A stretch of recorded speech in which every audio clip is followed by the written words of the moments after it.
Astronomers talk quite often about models, but usually they are not talking about beautiful human beings. To an astronomer, models are theoretical representations of things like stars, galaxies, or even our whole universe. Let's ask an astronomer what a model is and what it is used for. So what do you mean by a model? Our objects of interest are usually very far away and quite big, and unless it's not a solar system body, we cannot just go there and investigate them. And we also cannot reproduce a star in the laboratory.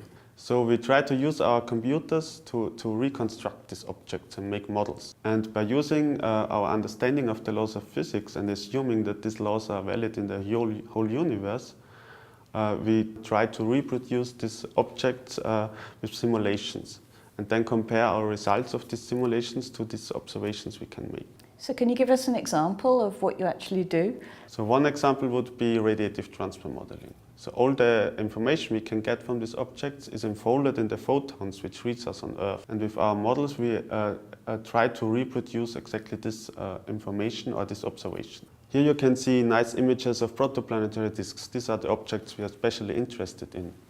So these dark regions are the dust. This dust blocks the light from the star and reprocesses the light. So what could you learn from just an image? With our models we try to simulate these situations. So the light from the star is absorbed and scattered by the dust particles. And because of the absorption the dust becomes hotter and then re-emits the radiation from the star in a different wavelengths. And that's how it cools again. And at a certain temperature it reaches an equilibrium.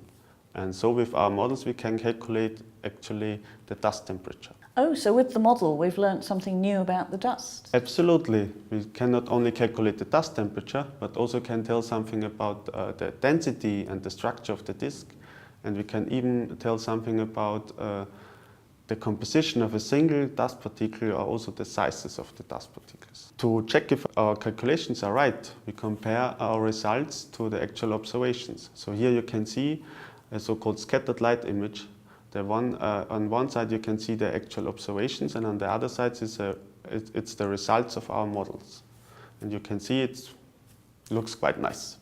So although our models are still simplifications of reality, we already can learn a lot from them. So we can tell about the temperature in the disk, the structure, the composition of the material in the disk. And all this information is very important to understand the process of planet formation. And maybe one time our models look as nice as this artist's impression of a protoplanetary disk.